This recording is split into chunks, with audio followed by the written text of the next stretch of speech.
திருச்செந்தூர் ஆண்டவனே வேல் முருகா, தினம் உனக்கு நன்றி சொல்வோம் மால் மருகா.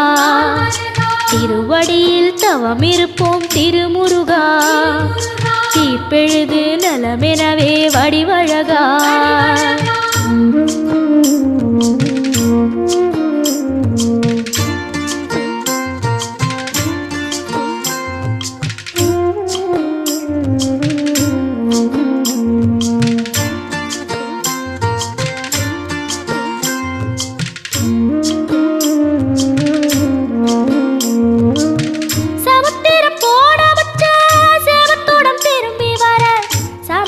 சாமி